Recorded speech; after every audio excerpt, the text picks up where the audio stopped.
Women of color connecting, it has been definitely a game changer and continues to change the game for me. That's what's important. Um, Before I was introduced to Jill and Eiffel and Women of Color Connecting, I was at the end. I really had just said, this is enough. I'm done. I don't feel appreciated. Debt is mounting. I don't. I no longer know why I'm doing this, and a very good friend actually sponsored me to go to the first conference. Might have been 2 years ago now. And I wasn't in a good place. I wasn't in a good headspace. I really wasn't open to hearing a lot of things, but something did click sitting there, being out of the muck. I was deep in it. I needed to a retreat from it, but I also needed to be in the business headspace.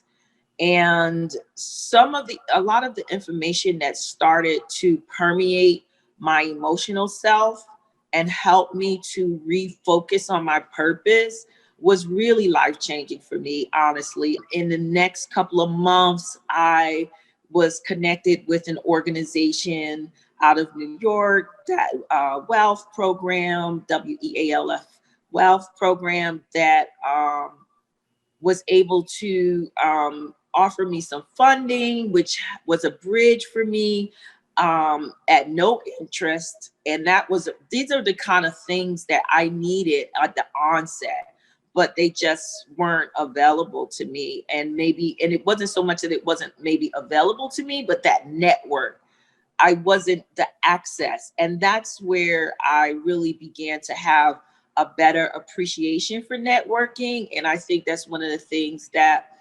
WOCCON has provided over the long term. I met Matt, who, basically was like, look, this is my own time. I want to help out.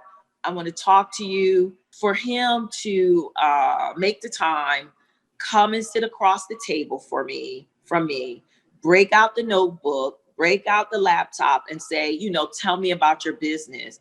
Tell me how I can help. And he has really been in it personally, helping out. I'm not only interfacing with Matt, but a whole team from Salesforce.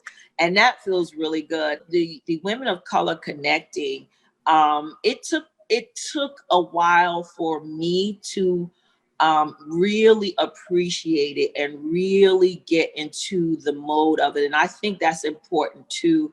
Um, Developing a network takes time. And a lot of times when you're starting out, you don't feel like you have that time. You wear so many hats. It's like, I don't have time to have coffee and tea with people. I don't have time to do all of these things. And I did it. But this one invitation that I received helped me to develop what I feel are lifelong connections, supportive connections that are really important to the future of this business. And also to help me to figure out what's next.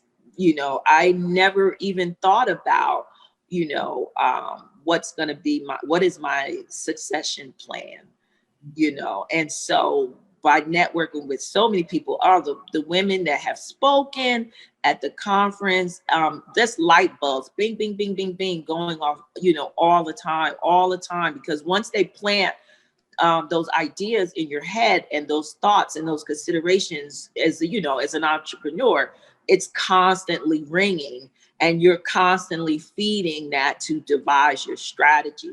So for that, I really was saved, because I would not be here having this interview today if I was in the same place that I was when I first met Jill and attended WOCCON.